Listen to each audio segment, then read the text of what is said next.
Voilà, on passe à l'actualité vue du net à présent. Un œil sur les médias avec Karim Yaoui. Bonjour Karim. Bonjour.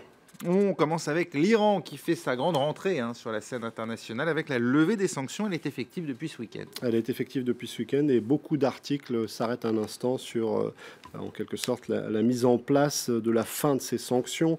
Le site du New York Times, évidemment, s'arrête un instant là-dessus et les médias américains ont largement commenté cette actualité. Voici un autre site internet, celui de USA Today, qui est plutôt optimiste en expliquant que certes, les tenants de la ligne dure en Iran occupent encore des postes importants au sein de l'armée ou au sein de la justice, mais ceux qui, au sein du gouvernement, veulent coopérer, travailler avec la communauté internationale, eh bien, leur influence serait grandissante, à en croire ce site d'information américain. Le Boston Globe, lui, s'arrête un instant sur les républicains au Congrès qui continuent de tenter de torpiller cet accord en inventant de nouvelles sanctions concernant des sujets qui n'ont rien à voir avec le nucléaire. Notamment, on accuse l'Iran de violation de droits de l'homme, on accuse aussi l'Iran de soutenir des milices au-delà de ses frontières.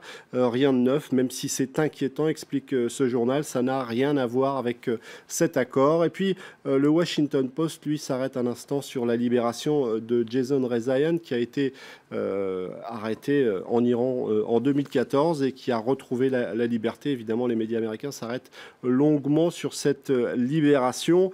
Et puis, du côté de ce site internet, site iranien, le Tehran Times, eh bien, on évoque évidemment le fait que l'Iran entre dans une nouvelle ère. On se fait l'écho aussi des paroles de Hassan Rouhani qui explique que les Iraniens ont fait un geste amical en direction du monde. Une nouvelle ère commence. Du côté des médias allemands, le Süddeutsche Zeitung, lui, s'arrête sur la dimension économique de ce retour de l'Iran dans l'espace international, en soulignant qu'évidemment ces sanctions avaient largement pénalisé l'Iran, mais ils avaient aussi pénalisé les entreprises européennes qui peuvent se lancer à l'assaut d'un marché de 78 millions d'habitants.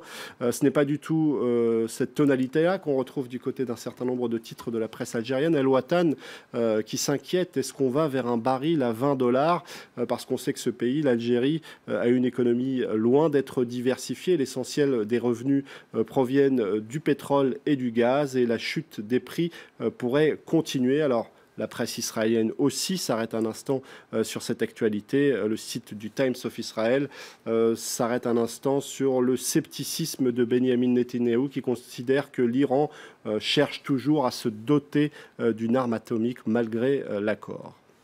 On s'intéresse à présent à une vente aux enchères. Elle a dû être annulée. La cause, eh bien, Israël a demandé le retrait d'une des œuvres. Alors on en parle notamment du côté de ce site internet, celui de Télérama. Alors cette vente aux enchères devait avoir lieu le 27 janvier prochain.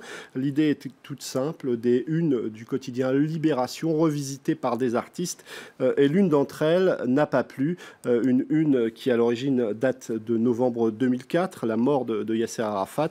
Eh bien l'artiste Ernest Pignon-Ernest l'a retravaillée, revisitée en incluant en filigrane le visage de Marwan Barghouti, considéré par les Israéliens comme un terroriste, mais considéré par les Palestiniens comme une figure de la résistance. Toujours emprisonné. En effet, toujours emprisonné. Alors, du côté de l'ambassade, on considère que faire un parallèle avec Nelson Mandela, c'est une très mauvaise idée, parce qu'on peut lire, écrit de la main de l'artiste, en 1980, quand j'ai dessiné Mandela, on m'a dit que c'était un terroriste, une façon de faire le parallèle entre les deux hommes. On n'a pas du tout apprécié du côté d'Israël. On a fait pression sur Art Curial, qui organisait cette vente aux enchères, qui a décidé de retirer cette œuvre, mais de conserver les autres. Du côté de Libération et de RSF, on ne l'entendait pas de cette oreille. On a tout simplement annulé cette vente aux enchères. La reine de Jordanie, Rania, elle répond à un dessin de Charlie Hebdo. Alors ce dessin a fait couler pas mal d'encre, on le redécouvre ensemble, c'était dans le dernier numéro de Charlie Hebdo.